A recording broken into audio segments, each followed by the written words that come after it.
North Korea is threatening to conduct another nuclear test any day now. Joining me now is Evan Ramstad, reporter from Seoul. Okay, Evan, what's expected and how is it going to be different from in the past, or is it really? Well, the two differences that people will be looking for are the size of the detonation and the components of it, whether it is coming from reprocessed plutonium or enriched uranium. If it's enriched uranium, that will be significant because that will be the first time they have used that as the fissile material.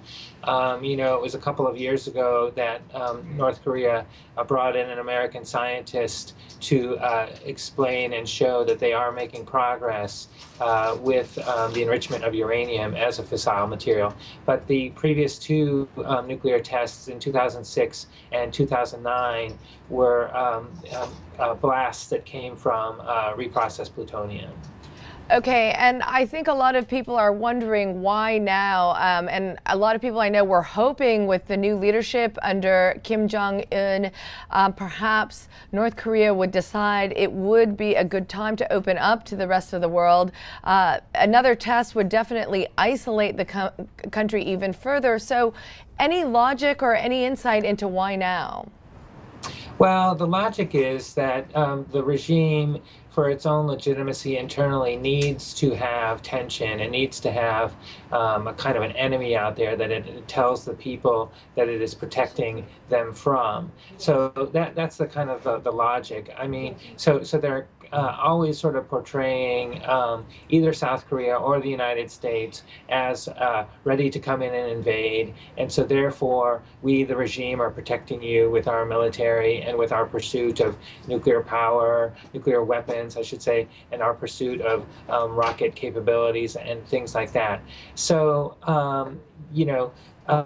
this decision really probably got made roughly a year or so ago when in March they announced that they were going to do a rocket launch in April. That was just shortly after making a deal for humanitarian aid with the United States, and they just turned their back on that deal and instead went down the same path that we saw before the 2006 test and before the 2009 test, which was to do a long-range missile test or launch and then get penalized by the United Nations Security Council and then get angry at the penalty and then with that anger do a nuclear test. And it's exactly the same thing that happened in 2006 and 2009. And here we are in the same stage. Last week we had the penalty issued by the Security Council. It wasn't a hugely significant one or anything like that. Nonetheless, North Korea has gotten angry and it has been issuing blistering statements for the past few days.